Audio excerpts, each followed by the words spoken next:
Today is February 22nd, 2021. We're here today with Cole Stanley.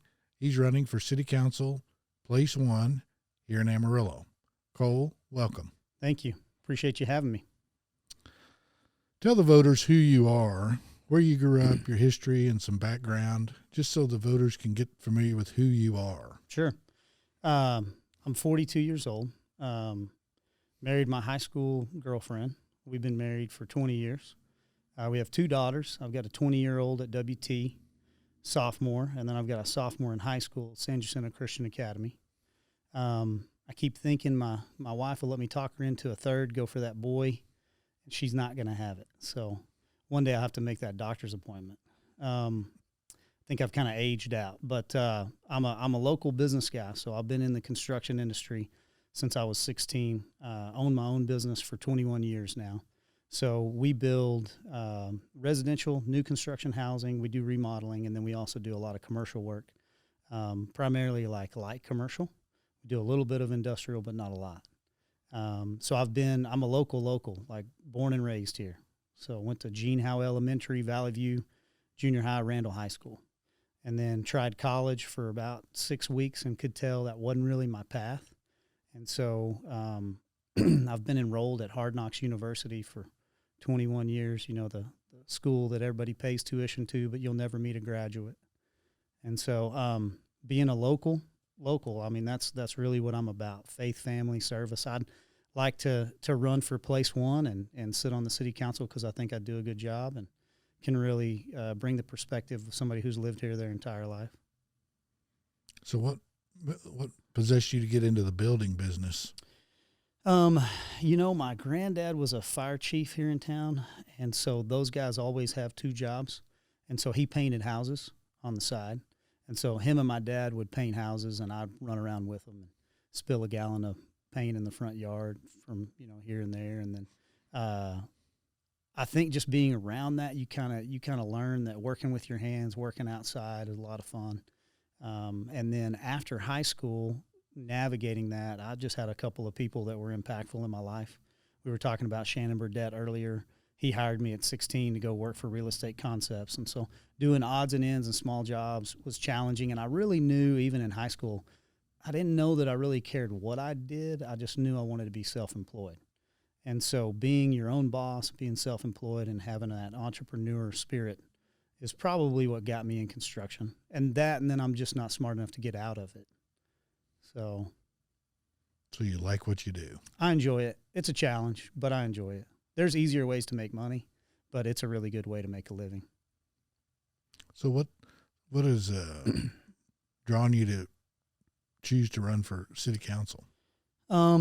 Well, so I've had to navigate every city process you can just about imagine.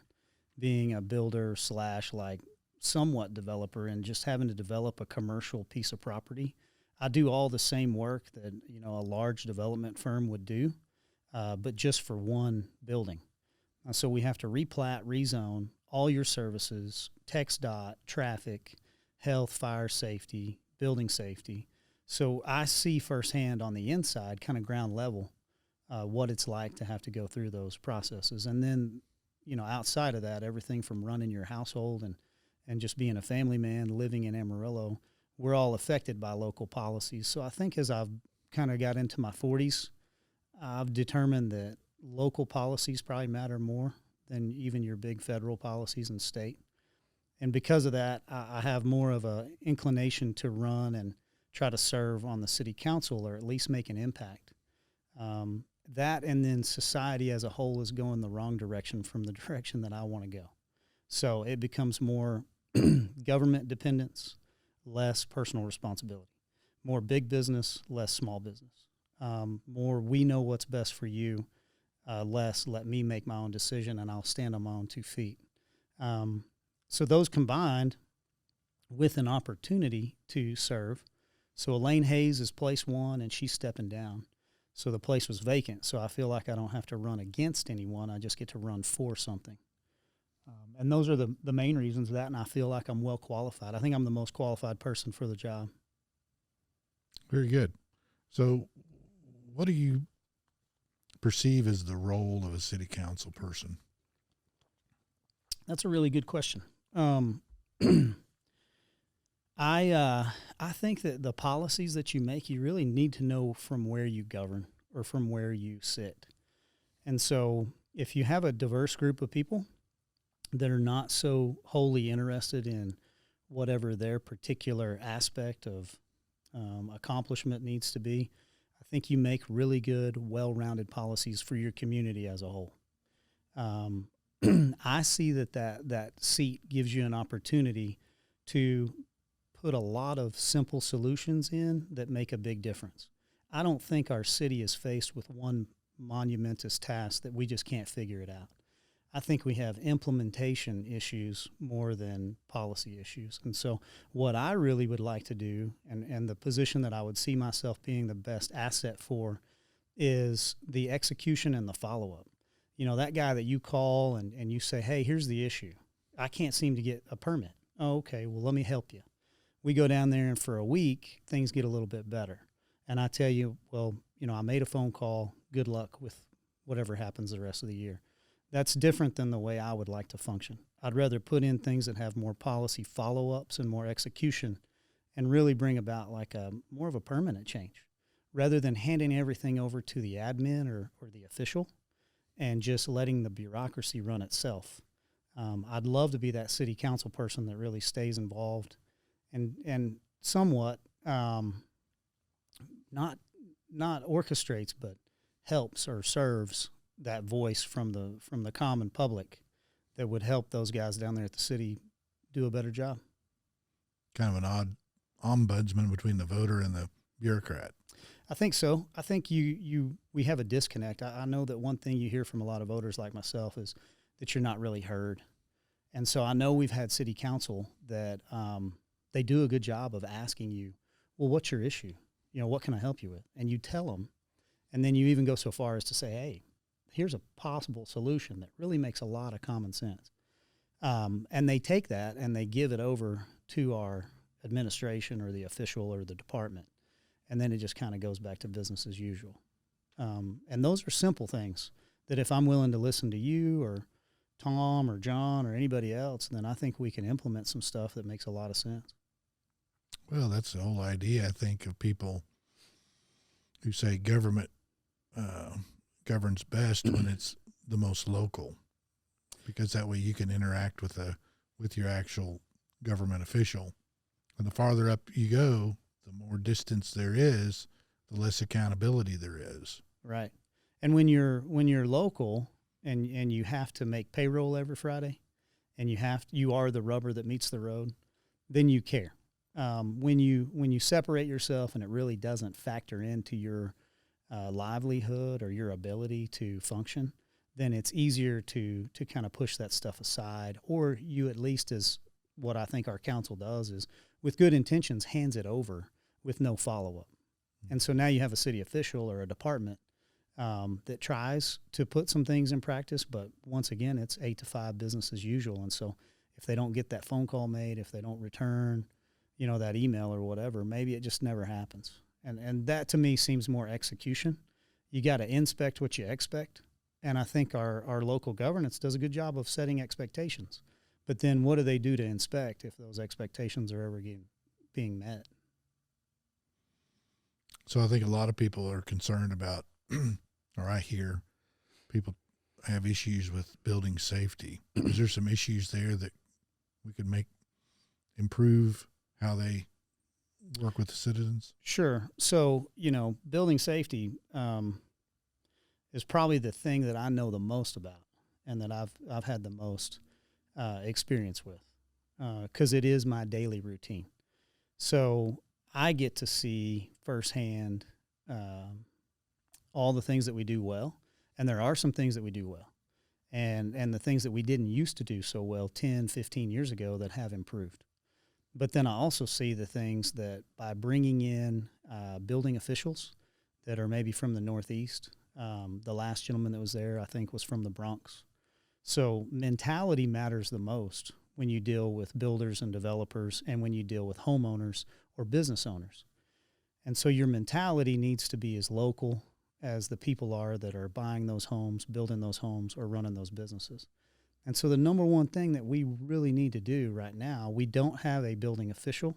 We have an interim who's trying to do a really good job. But they are, I believe, looking for somebody that they can hire. And I would hope that Jared Miller would do a really good job of listening to those people around him and put somebody in there that is local and thinks like a Texan from Amarillo and thinks like somebody that knows it's windy and it's dry and that, you know, pro-growth and building speed matters. We get hung up right now in more minutia than we ever have in things that make zero common sense in the way of a ordinance or a city code or a responsibility that gets interpreted different. So I don't think what a lot of people understand about building safety is it's a lot of interpretation. And that would be something that we could just hammer down on. I know of a lot of people think that, you know, like the building inspectors and the building safety should be there to help the builder or the remodeler or the homeowner if they have questions, and not to go in with the attitude of ruling them, you know. And I think in the past, maybe it's improved. I haven't had any issues with them lately, but there has been times, and of course I've got property in different parts of the state, so I can see it from different angles and how different jurisdictions operate. But to me, they should be there to want to help, advise, give information, rather than not just try to shut people down or berate people because they didn't get a permit to put in some flooring. Sure. You know, because a lot of inspectors don't really know the rules. And so it creates, a lot of it is education on the city's part of their inspectors that don't really understand what's going on a property. So I know that's been an issue in the past, but to me, everybody just needs to work together to try to get the best outcome. So like we said earlier when you asked that question, mentality matters most. So if the mentality of the city building safety department, just that one department, is that the customer is the citizen and the builder and the developer, and that's who you serve, and that you look for solutions, you don't look for more problems. You're not constantly trying to throw up the next roadblock of, oh, by the way, did we think about this random code that has no application to your usage but could to somebody else who may buy that building 20 years from now? If you have a mentality of I'm here to help, not to hurt, and if you see that individual as your customer, the reason that you have that job, the reason that department exists is we are growing, and it is a needed job. It's very important to have codes and standards, but it's important to have logical, understood, interpreted at the real meaning of the code, not interpreted as to like, well, what else could this mean? So, for example, right now, we're being required to get a geotech involved and have all of our soils engineered for a new building. And so let's take, for example, that I'm going to build the same building over and over again on a block. Well, the code allows for anything that's new or peculiar in an area that may cause concern to require that geotech data. But if I'm building, you know, my strip center, you know, my new store, and across the street is a Walgreens, and next to that's a Toot and Totem, and they've already done all of the same data that I'm going to go pay $4,000 or $5,000 and wait another 6 or 8 weeks to get, then why not allow me to use that data? And so those are the things that we're running into right now. Is it's just a simple phone call of, you know, hey, so and so, you know, I don't have soils that are any different in this part of town than what you've already allowed. Here's my concrete spec. Here's what my engineers already designed. So it's not that we're trying to get out of doing things right or doing the code like we should. It's just those little interpretations. And so that's an example, I think, of looking for another hurdle. And when you really see that as your customer and you say, hey, here's a guy that I want to help. My job is to help you get this building built. My job's to make sure that your costs are as low as possible so that you can help keep, you know, the rent costs down for that user that leases space there. And so when we get into bigger things where we're all talking about taxes, you don't want your taxes to go up. I don't want my taxes to go up. but we want growth and we want our city to continue to improve. These are the things that really matter the most in being pro-growth. Yep, that's right. All right. Well,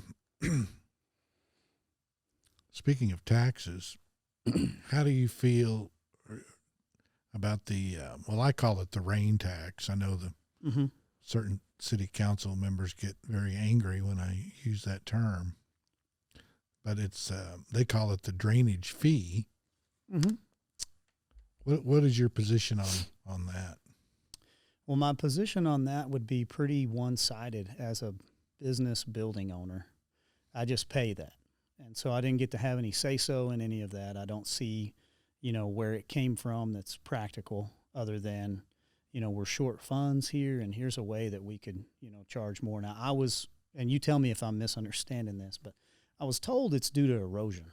So because the runoff coming off of my property is going to erode the curb and gutter over time, and that additional water is going to run down a public right-of-way, stormwater, wastewater, whatever, that I'm being charged that $5 fee. And so really what we're talking about is a small amount of money on, each individual property.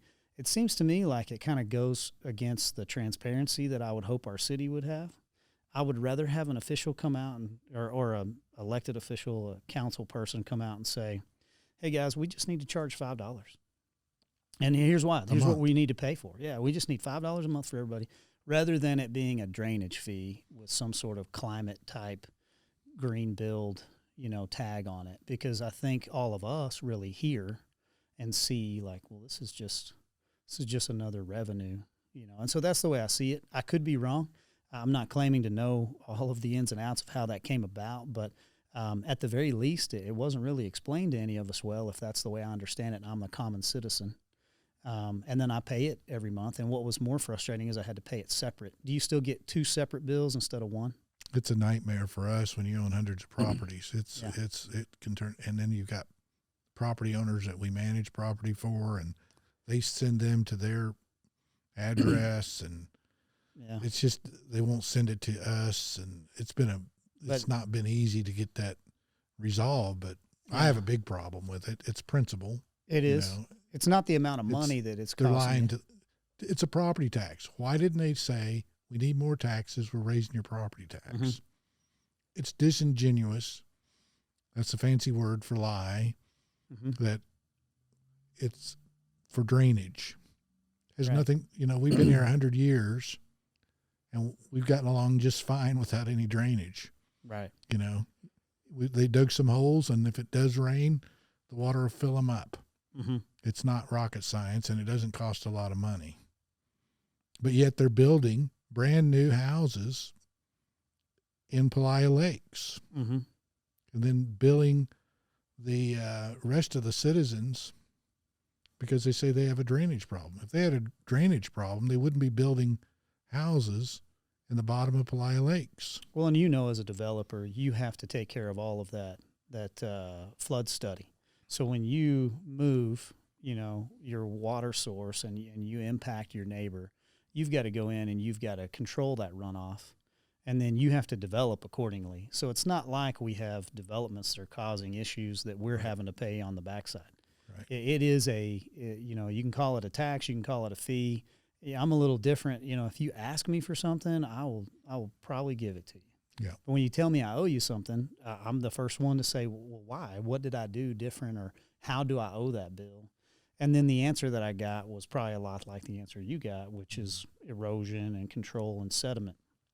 And when you try to get to the logistics, it doesn't make up a lot of sense. Well, that's what I call it, a rain tax, because I was told, well, it's not a rain tax. I said, well, where does the water come from? And they said, well, it comes from people's sprinklers. So I said, where does the water come from out of the sprinklers? And they said, well, it comes from the city. And I said, okay, well, then maybe the city should be paying the tax. But where does the city get their water? Well, they get it from Lake Meredith. I said, where does the water come from in Lake Meredith?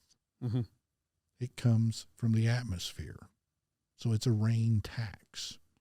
That's why I call it that. So I do it partially just to irritate them. But you got to have a little fun with them now and then. But they take it pretty serious. They got really wound up. Let me when tell I you, called it a rain tax. Well, the thing that I think is taken the most seriously down there, and I don't mean it in a derogatory way, and I'm really not even trying to have fun with them, even though we shouldn't take ourselves that serious, is when you ask the question like, why? And so this is a real good example of why. Yeah. Like, why do I owe this? And so when you have a good, transparent local government that is, cooperating with its community and we're all kind of pulling on the same rope, I think it's easy to be transparent. Sure. I think if I'm under budget or behind budget or not doing what I'm supposed to be doing, that's when I'm kind of sliding some stuff around that I don't necessarily need you to see. And so when they start putting stuff down there that's has a name on it, like a wastewater runoff fee or a technology fee, just tell me what it costs to do the deal, and let's just put it in the budget. And then we have so much waste on it. It'd be really nice if I had a city council person that said, look, here's where I reduced waste here. Here's where we did this. We were picking up trash twice a week, every week. Most of them were empty. So we moved it to every 5 days, and this saved $200,000. And by the way, I still am short $5 a month from every person in here because of this sediment issue. I could swallow that a lot better, but I never see on the good side. They could have raised the trash on your dumpster $5 a month. And nobody would have had a problem with it. Right. But they always try to make things complex and create a nightmare. And look at the extra cost of billing. I mean, it's probably costing them more the way they're doing it. $2.50 billing it separate than you do, yes. And I hate tracking it. It's one more thing of exactly. I got to write that separate one and get it over to you. Yeah. So, I mean, to me, they just aren't. Whoever came up with that idea wasn't thinking. But tends to be the nature of government. That's why we want competent people in government. Why do you not know who came up with that idea? Yeah. Why do we not know where this came from? Why can we not point to the problem? Well, here's where our roads were failing, and here's where we cost ourselves $1 million in pothole repair, and this is our solution. And somebody came up with an actual solution. And so if I did, and I said, hey, Dan, this is $5. Okay, great job, Cole. But we don't know where it came from. We just know we got a bill one day. We had to call down there. You probably called like I did. Hey, I don't think I'm supposed to get a $5 bill. Oh, yeah.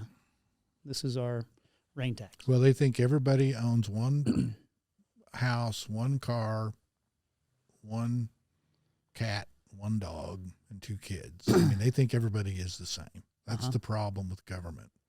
They don't realize that everybody is different. Everybody's unique. And we all think a little bit different.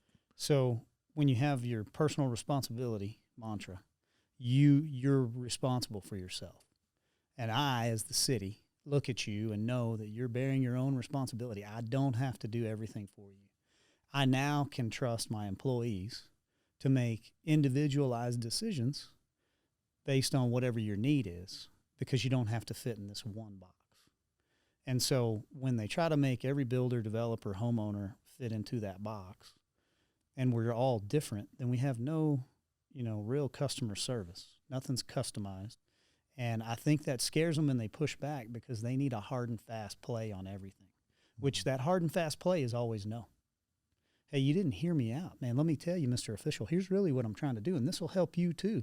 Let me show you. I already worked out all the problems. No. Why? Why no? Why do you not want to help me? And it's my hard and fast rule. Because anytime I let any of you guys think about, your own and figure it out for yourself, that could cause a lawsuit for the city. Okay. Can you show me one? When did this go wrong before? And for how many years did we run it like this, where we didn't have these big hard and fast no's, with Big Brother kind of looking over our shoulder, telling us everything we got to do?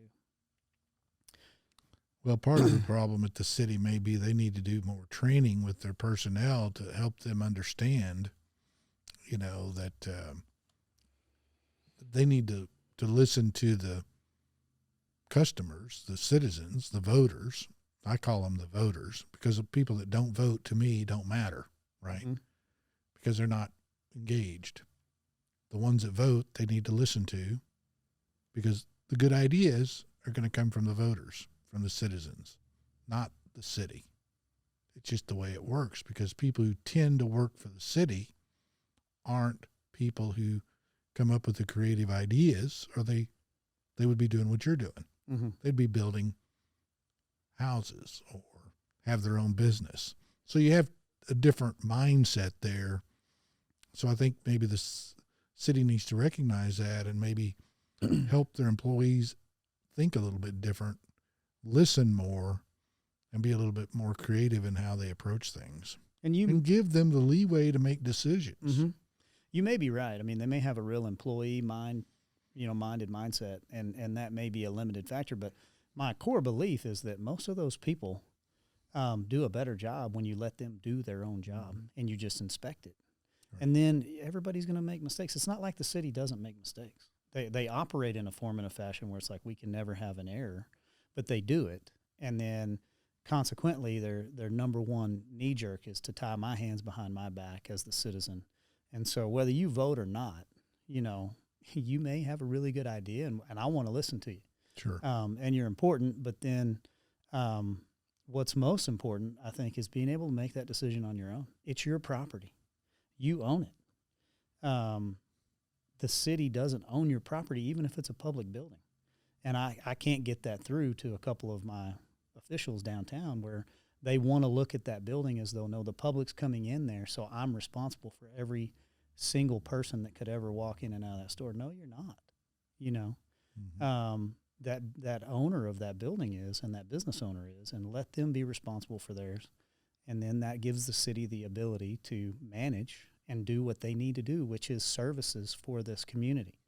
They need to be more minded and focused in services and getting you what you need in order for you to provide your service to the public.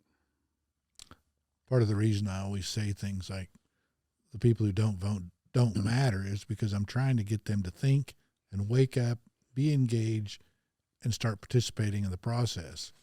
Because I think once people understand the power that they have as individuals, simply by casting a vote is huge.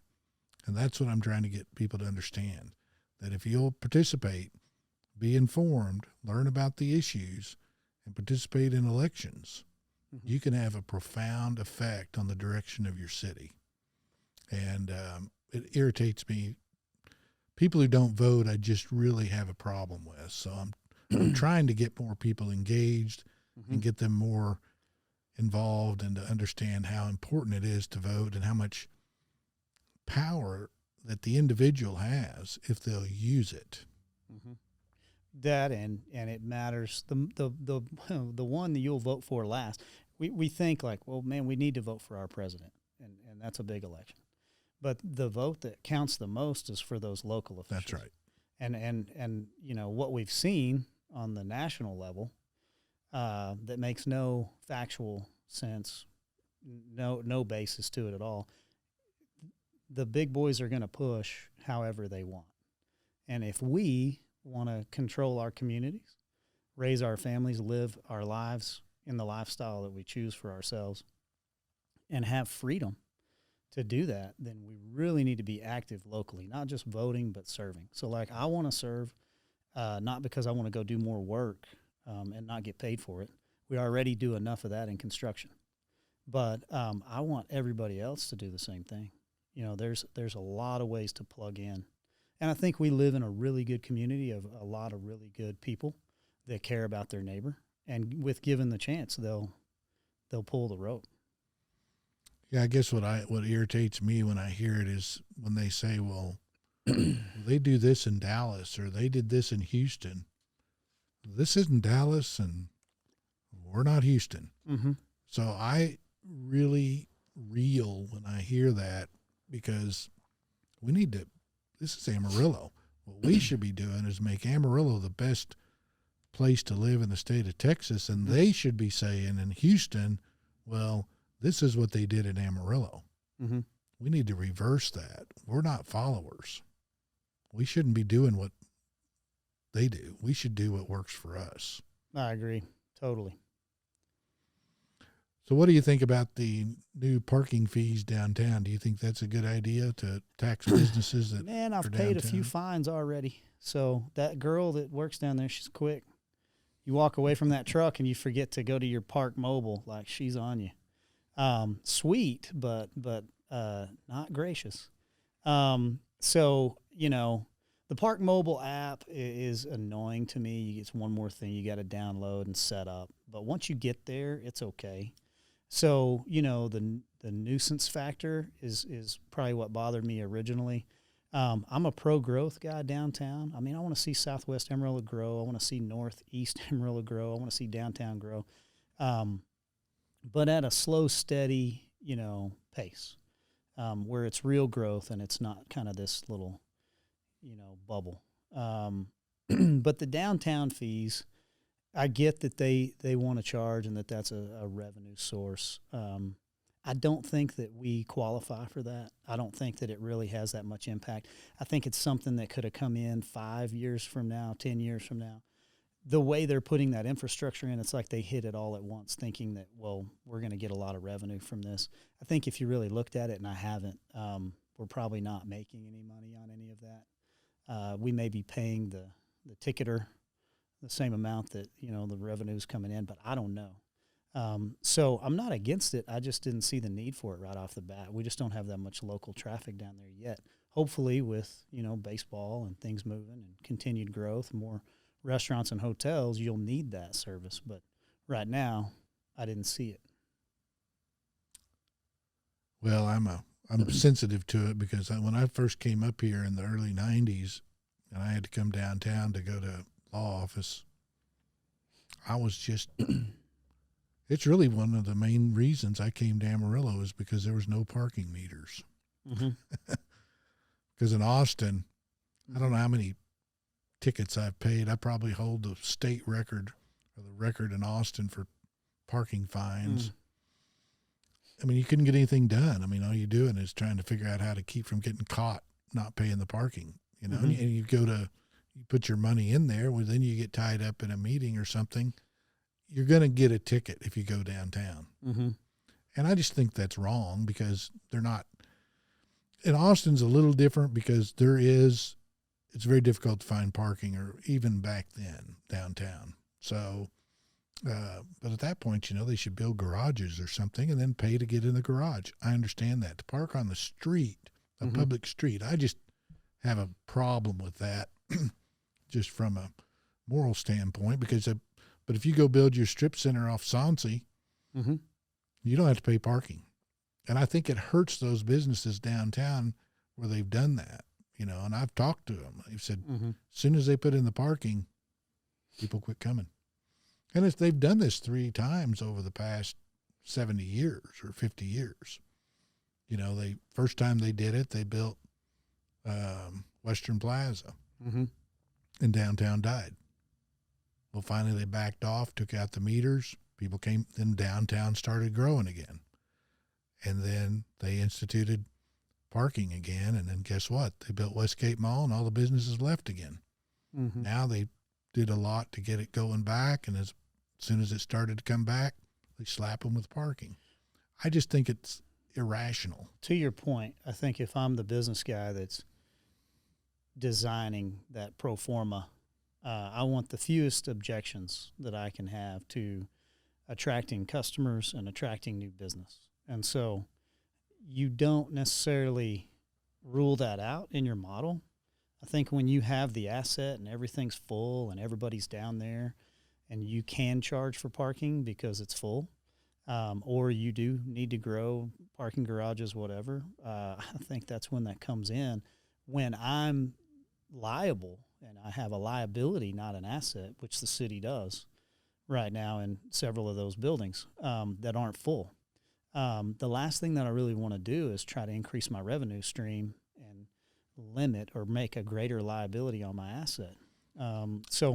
It would definitely go to your point, and I could agree with you that that's not a good timing of that. Now, principally, I don't necessarily have a conviction on it that, the city shouldn't charge for parking or should. I think it's just dictated by the city demand. should, in my opinion, should do everything they can to increase business because the city gets most of their revenue from the sales tax. So anything they do that diminishes the amount of sales is by default diminishing their income. And I suspect they're losing more in sales tax than they are making in parking. And I don't have the data, but I could guarantee you that if we were betting on this, we'd be betting on a nickel holding up $1. Mm-hmm. And so, that's not good business. That's not good business sense. But once again, to our point, I don't know that you have that many good business people that are making those decisions. I think you do have some bureaucrats that make decisions based on what they know from any city model that they're just trying to copy from another town. Right. And then I think you have some good, well-intentioned people that just don't think like sharp business guys sometimes. Well, this is West Texas. We all drive, most of us, we drive trucks and we're not going to pull into a parking garage and we're not going to pay for parking. Mm-hmm. We're stubborn. It's the principle of it. And I'll walk 2 miles before I'll pay 5 cents to park. That's I was doing you a favor just not parking on the grass. Yeah. Oh, man. Most of my tenants want to park right by their front door. Mm-hmm. They won't walk 10 feet, but they're not going to pay to park either. Mm-hmm. So they're going to go somewhere else is my point. And I think you're seeing it. I think you're seeing a lot of growth going outside the city limits. It's going down to Canyon. It's not a lot of it's not within the city limits, and the city's missing out. Yeah. I mean, you have a free market, and like it will thrive on its own if you will just get out of the way. Mm-hmm. And so, if I could do any one thing, if I got elected, I would really put as much of the power and the reins back in the hands of your common everyday citizen and take it away from any of those big government mantras because they're stifling and choking that free market. And so this is an example of just probably not marketing yourself very well for your own assets downtown. But the good thing about this is it could be easily changed. Mm-hmm. You just stop writing tickets. Yep. All of it can be easily fixed. Just got to have the courage to do it. Mm-hmm. So another big issue I think people are talking about that I hear a lot about is the issue with the animal shelter. Mm-hmm. Are you familiar with that issue, and do you have any ideas on how to resolve that? Yeah, so, I mean, here's where you can get to know me a little bit. Like, I'm a stay-in-your-own-lane guy. I'm pretty well-rounded, and I wear a lot of different hats to do what I do for a living. But the animal shelter is just not my lane. I haven't lost my dog or my cat. I don't know what people are going through when they go in there looking. I've heard some things that I can't substantiate, that have more to do with bedside manner and customer service. They've let go of a couple people, so it looks like the city is trying to put somebody in the management position there that can do a better job. So there's obviously a problem. They're doing some things to try to fix it, but no, I wish I had a good answer for you. I looked at it a little bit, and I just I think it's really important to have a good community that, cares for its citizens and its kids. And a lot of these people, those dogs and cats are their kids, and they treat them like kids. And so they're not just kind of strays or things rolling around town. And so it's important. It's an important part of our city dynamic, but I really don't know what the actual problem is. And if I can ask a question, do you know what the problem is down there, or do we all just kind of have an idea? Well, I think it's probably like almost all problems. First of all, we got to figure out what's causing the problem. Let's figure that out. And maybe if we can eliminate that, that problem disappears. Do we have like a large volume of stray animals? Yeah, I think that's a big issue. I think what it boils down to, it's a responsibility problem on the part of the pet owners. Mm-hmm. People are not taking responsibility for their pets. They're not getting them spayed. Yeah. They're not getting them, they're not keeping them in their own backyards, and so they're creating more pets. And then the problems that we have solutions for already, what are we doing as a community to help those solutions? So ASPCA, some of your other volunteer programs, adopt a pet, rescues, shelters, does the city do a good job of moving money that it can into those entities where maybe the city's not the problem, but they may also not be the solution? Right. And are we using that money wisely? Yeah, and maybe the city shouldn't even be involved in it. Maybe it should be a nonprofit organization that takes that and could raise revenue for their nonprofit through the fees they charge to maintain and take care of the pets. I don't know. Right. And you and I both know the benefit in hiring an expert and utilizing subcontractors. So as much as I think that I'm the best guy for the job, the quality of my workmanship is not as good as that other trim carpenter who does that same trade all day, every day. And so, man, have they looked at outsourcing this? I mean, do we have to in-house it as a city? If it's just the thing we don't do so well, you know, what's the cost to outsource it versus keeping it in-house? And then, you know, we alleviate that burden on our community. And maybe this person that we could, this entity that we could hire has a fix that we hadn't thought of yet. But not saying that's the answer, just saying like somebody needs to look at it. Maybe they're already come up with a really good idea real quick, but I'd probably get slaughtered if I said it. But it makes more sense to me than parking. Sure. But what they ought to do, maybe they ought to have a license fee to have a pet.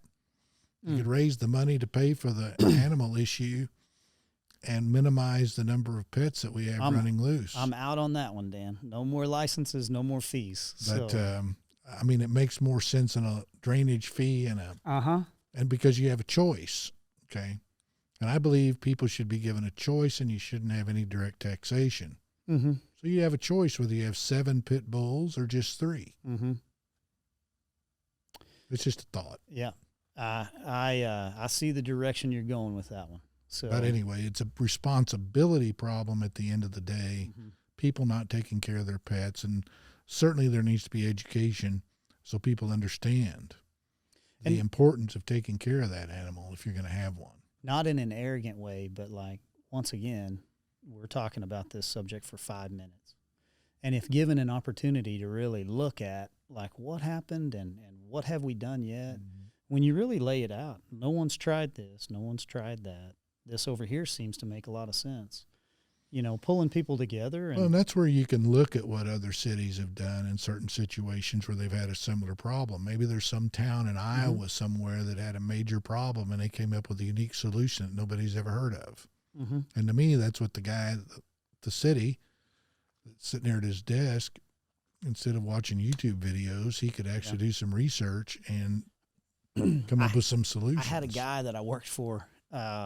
He was an awful boss, but he did a really good job in training me to be a good thinker. And so he had the CRS program. And so it stood for Challenge, Research, and Solution. And he sat me down. He said, Cole, I'm going to tell you CRS program. This is how this is going to work. So anytime you have a challenge, you're to research it, and you're to come up with 3 solutions. Don't call me unless you have 3 solutions and you have a recommendation on the one you like out of the 3.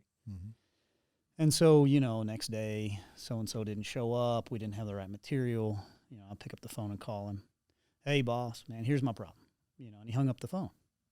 So I call him right back. Hey, boss, man, I guess I lost you. He hung up on me again. I call him back. I'm like, can you hear me? He's like, yeah, I can hear you. I'm like, well, you hung up on me. He's like, yeah, twice. I said, you know, am I missing something? He's like, yeah, the R and the S. And he hangs up the phone.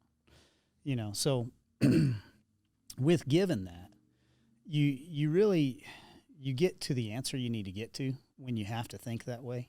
And so when our city officials have challenges and they research them and they have their own solutions, and you put managers in place that will implement policies like that, a lot of the stuff gets fixed on its own because you already know. Every time I got to the 3rd solution, I already knew what we needed to do.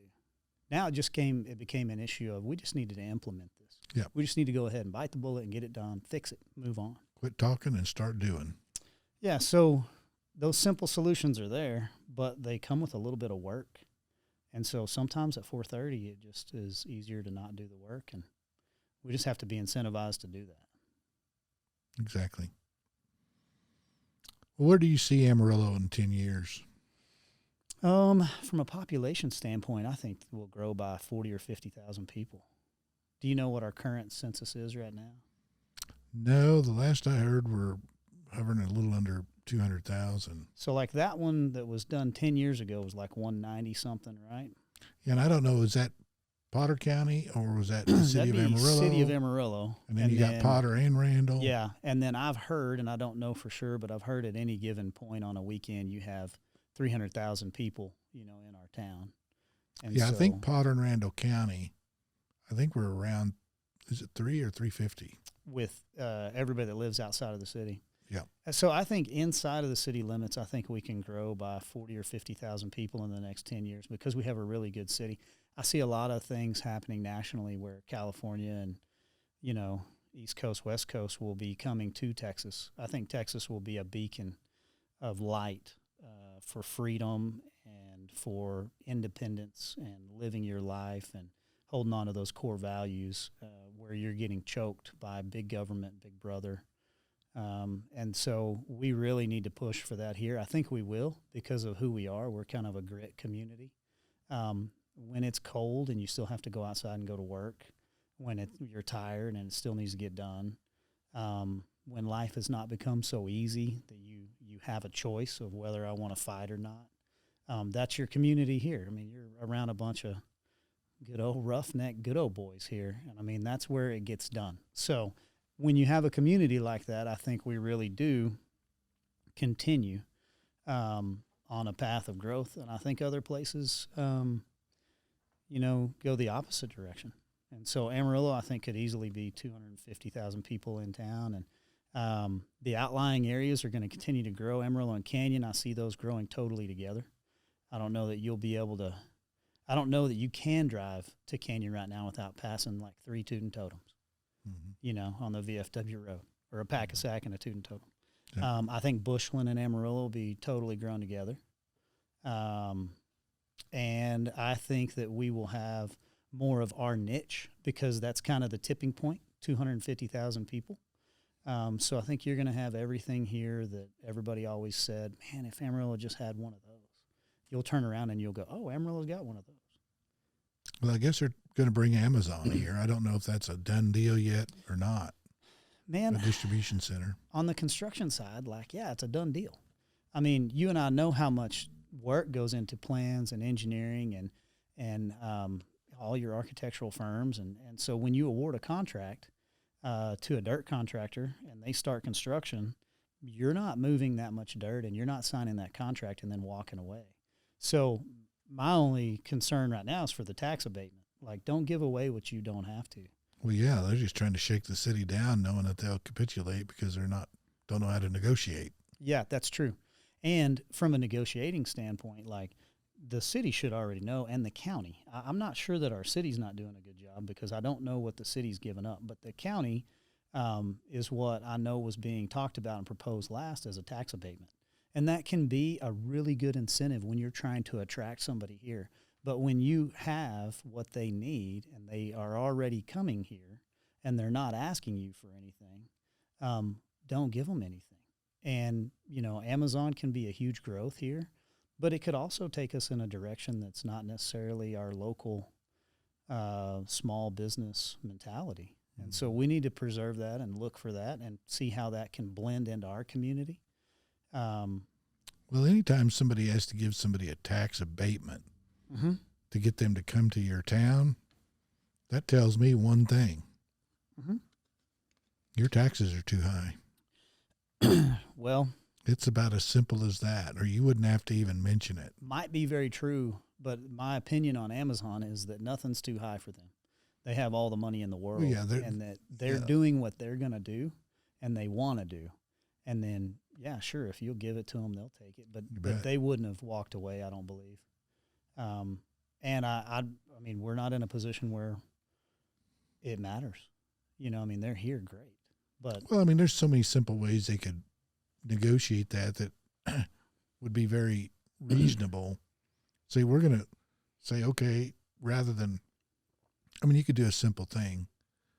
For instance, say, well, here's the property taxes on that property today, unimproved.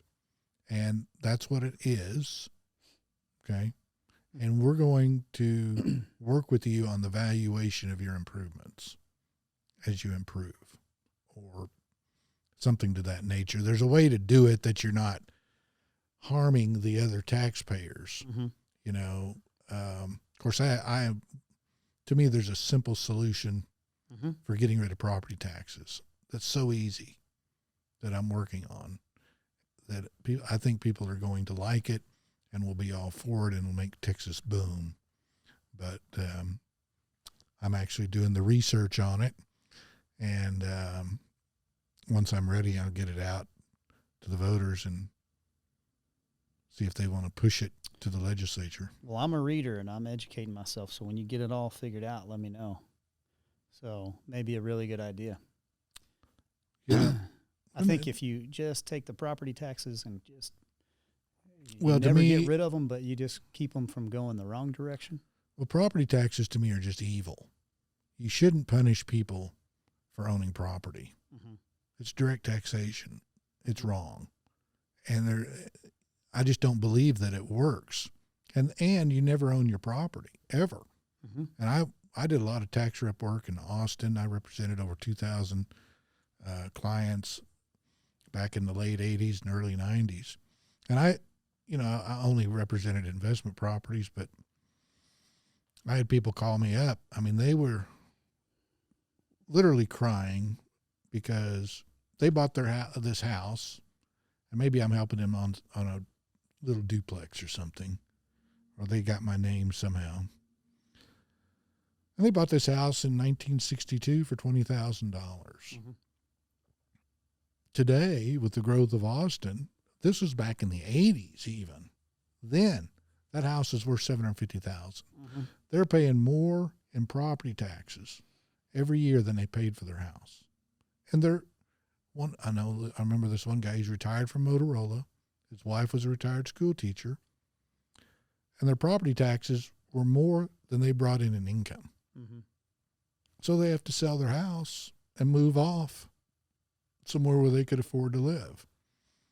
But as somebody that looked at all these values all day long, I always said, it's so immoral because they can't get the value right. It's impossible. Mm-hmm. So you're either stealing from somebody or you're subsidizing somebody. There is no correct value at the appraisal district. Can't happen. They'll say, well, we established a value on January 1. Really?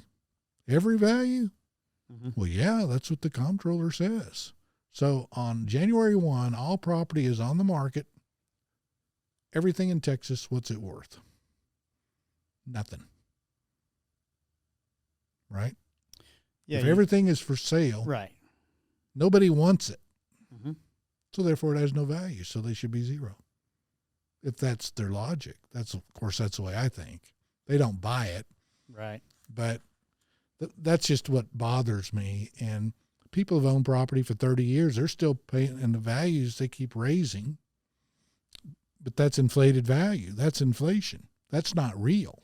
Yeah, it's all the market value of demand. your purchasing power has dropped, but your taxes have gone up, so it hits you twice. Right. And people don't see it. So they're gradually being priced out, Yeah. and their money's being taken away, and they don't see it. Well, and we're going to feel that here more so. So, 5 years ago, we could build a house for 130 a square foot, solid, good looking, middle of the road, not a low end. That creeped up to like 150. Now we're at 200. Wow. And Now, 200, does that include the lot? That is, yeah, that's turnkey, but still keep in mind that's 2,000 square feet, 3-bedroom, 2-bathroom. That's a normal house for $400,000. That's not a normal budget. That's a jumbo loan, really, is what that should be. And so we need to be able to build $150,000 to $180,000 middle of the road house, and we can't. And it's not because we make a lot of money and that contractors are being, overpaid. It's that it costs that much to build everything with all of the rules, regulations, stipulations that you have. So unless we're willing to go a different direction on some of those and make things more affordable, then we're going to have a housing issue that'll be facing us. And so, if I'm $200 a square foot in La Paloma at the trails for a new house, and it's everything you want, you're willing to pay for it because you want to live out there and you can afford it. Then the guy who's in Olson says, well, my house is worth $150 a foot, And so, yeah, I mean, you can't buy mine, but you can buy his. And so all of these keep inching That's up. pushing up all the Sure. replacement costs. And we look at it in the way of like, well, can my income, justify that much debt? Can I service that debt? Well, that's the wrong way to look at it, because it's not, well, should I own something of that value, or is that where I really need for my 20, 30-year plan? It's, this is what I make this year. This is what I'll make next year probably. Here's how much I'm going to spend. And it puts us all behind the eight ball when we're 65, 70 years old.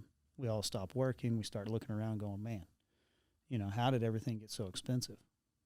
So we need to have a market correction, but I hadn't seen one in a while. Well, I think that's why they're doing everything they can to print money right now and get it out. They couldn't do it through the banks because people quit borrowing. Mm-hmm. And that's really the only way that of, the government can create money is by a lot of people cash borrowing. on the sidelines still. But it's not in the economy. Because Right. So now they're doing direct payments to people. They call it the virus checks or whatever they call it. But that will actually help the economy, but I don't think – but the problem with it is they're going to have to keep doing it, because if they stop, then there's no money.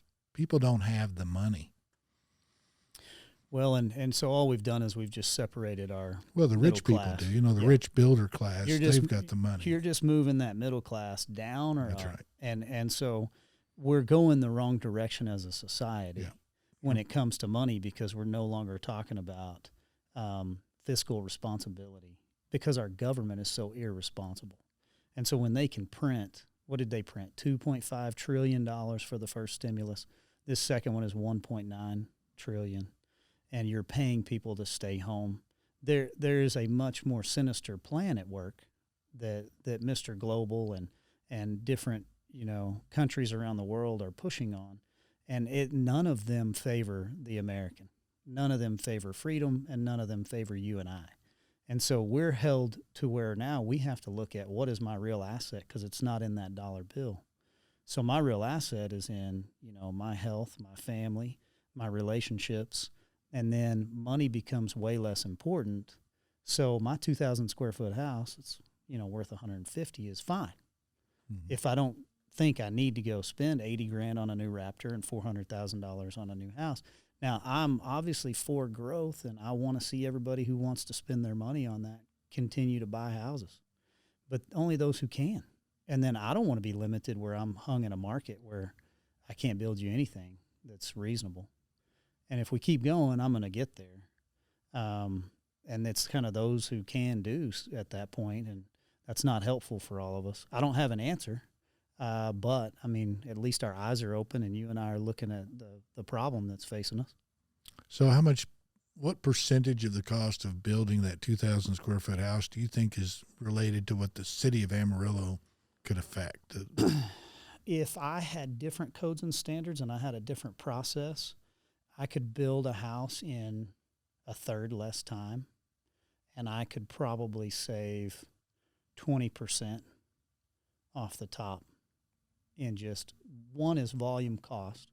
I can build more and continue with the same amount of overhead that I already have, because I have to do less work to get through the city and to get through the processes and to get hung up in the building process. And that's $40 a foot. 20%. Yeah. So, I mean, you think that sounds crazy, but it's really not. When you think about how much waste is in a very inefficient business, if I owned a manufacturing company and I had all the problems that I have in my building business, I'd be out of business, because a manufacturing company has to be streamlined. And when you put it on the conveyor belt, it has to keep going till it gets off. But I don't get to do that. I put my plan on the conveyor belt, and I go back and check every third day and annoy the city official. Hey, did you look at my plan yet? Well, yeah, we looked at it. We took it off the belt. Well, why? So it's just this constant pushing this rock up the hill. So some of that is just in the development cost. I guarantee you I could save $10 a square foot of living area average on the cost of a lot. And the reason that I know this to be true is because they're doing it outside of the city limits. You want to go buy a lot between Amarillo and Canyon? I want to come to River Falls. why do you not have all of the same costs that I do as a developer if I'm inside of the city limits? So when you take engineers' fees and you take consultants and you take all of that process and you just drown it for years on end. You know, I mean, the trails I invested in 2018. So when we signed up, it's 2021. My market's totally different, you know? So everything that I have and everything I'm looking at is all changed. Well, why are we that far behind? Constant issues that the developer ran into in getting his roads cut in and curb and gutter down and lots developed. And not totally the city's fault, but definitely on the city's shoulder where those guys could have helped and sped that process up. That's interesting. Well, that's a huge. Well, you're looking at $50 a foot by the time you add the 20% and the $10 a foot. Well, let's just say that's that 25%. Let's just say the $10 a foot's in the 20%. I mean, that's a big swing. Yeah. You know, and what you're financing over 30 years, and that's just housing. We're not talking about everything else that goes along with it. So what happens when interest rates go up? That $400,000 house becomes worth $200,000. Yeah. When interest rates go up, we're done. So, and they know this, and we all know this. So, you can't handle 7.5% interest rate with current construction costs. My market will go from, like, the general population right now, I'm hitting around 30% of my market that can afford that. So that means 70% is already not even marketable. You push those interest rates up, and you're going to get me almost to a cash buyer, which is probably like 15%, maybe. So 1.5 of every 10 people can buy one of my homes at that point. And so we have to keep those interest rates where they're at. And I say we have to, like, they don't have to, but I mean, for that to function at all, that'll be the way it'll go. And that's the finish out on that is certainly above builder's grade, but not top end, right? Unfortunately, it's just a house. It's a good looking house. It's well built. You know, the customer service is great and you'll enjoy the process, but it's $400,000 and it's granite countertops and cabinets and tile floor, but doesn't look any different than much else that's out there on the market. There's no waterfall coming out of the ceiling. Well, unless you want to pay extra. Have you been by any of them lately? No intentional waterfalls coming out of the ceiling. What I heard in Austin was that they've put a new code in, back to your code, where they've got to have fire suppression. And they tied it in somehow to the city main. You can't cut it off at the meter. And that's what's causing the problem, is because people start having a leak. Yeah. They go out and cut their meter off, but it doesn't stop the water because it's tied in somewhere else. Bypassed it. It's hardline somehow. Yeah. Had not heard that. That would definitely be an issue. It's created a nightmare. So then they have to shut the whole water system down. One of those codes that kind of came up with some real smart people sitting around the table saying, hey, what else can we come up with this year so we got a job? We need to increase costs. I've rarely seen a house burn totally down. You know, you might have a grease fire. Or the problem is the fire department gets there and puts it out. If they would let it burn to the ground, it's a lot easier to clean up. Well, we've worked a lot of fires in the putbacks when we did insurance claims for a long time. And, you know, most of them are smoke damage. Some of them are structural. Thank goodness, you know, everybody seems to get out of the house. On a rare occasion that somebody doesn't, that's awful and that's tragic. But the fire sprinkler system, though it may save a life, also can cause a ton of side effects that you're not counting on, like what happened in Austin. And then it's just not practical in the way of building more and more into the cost. But those guys that sit and meet and say, hey, what else can we come up with this year? Because if we don't come up with any new codes and standards, if we don't constantly keep pushing the envelope and making everything, you know, more complicated and costly, then we're not going to have a job next year where we need to sit down and talk. Well, Cole, I appreciate you coming by today. Is there anything else you'd like to tell the voters? Like, why should they choose you over your opponents? Yeah, so Well, it's ColeStanleyForAmarillo.com. We want you to get to know us. Here's my sales pitch. It's an awful one. Don't vote for me if you don't think I'm the best guy for the job. I think that I am. I think I'm uniquely and highly qualified to sit in that seat. I think I'd be a great asset to that council. I'm unlike everybody else that's up there right now. I've got a different perspective, but I also have different responsibilities than most of them. And so I would bring that to the table. That would be helpful. Probably what I would tell you is that the one thing we need on the council more than anything is just somebody that is not afraid to be their own man. You can't just get pushed around and told what to do and kind of go along to get along. And so what I know I'd be willing to do and capable of doing is standing up for what I believe is best and knowing what will help you the most and kind of our common everyday citizen in their day-to-day tasks of just getting along with life. And that's what we want. We just want to raise our families. We want to run our businesses and enjoy our community. And so that's why I'm running. I think that that's what makes me set apart from maybe a couple of the other candidates. So what's your website again? ColeStanleyForAmarillo.com. Okay, and we'll put that at the bottom of the video for you. Read a few things there that tell you a little bit about like our top 3 priorities and what we're going to push for. But then other than that, I just would hope anybody that's watching or listening to this, May 1st, Saturday morning, it's going to be really pretty. Go vote. Like even if you don't vote for me, go out there and vote. Well, that's what we'll be trying to do here with the Republican Party is getting the vote out for the city council. Well, I really appreciate your opportunity, your time, energy, and effort in doing what you're doing, and the interview and the opportunity to kind of get out there and let people get to know me and what you're doing for all the candidates. And so, I want the people to be engaged, informed, and so they can make a decision because I trust the voter. Mm-hmm. The voters are a lot smarter than the politicians. Especially an informed voter. That's right. So I enjoyed it.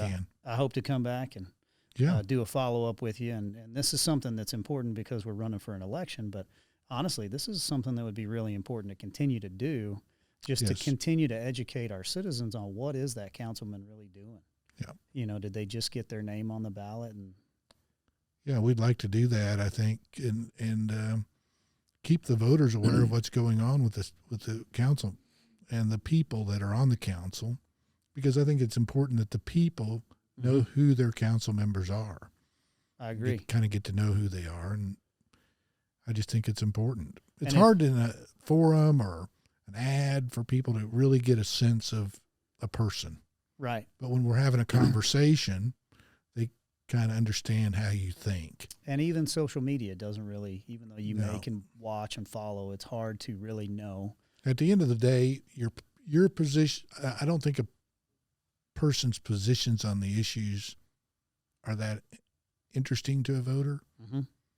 They want to know if the person they're voting for has good judgment and can make good decisions. And that's what it's all about. It's not hard. I agree with that. And I've enjoyed visiting with you. So thank you for having me here. And it's Monday after a week of a snowstorm. So we're going to go back to work and see if we can get anything done this week. All right. We'll go get some shingles on those roofs. Those unintentional waterfalls. Hey, thank you, man. Appreciate you. Appreciate it.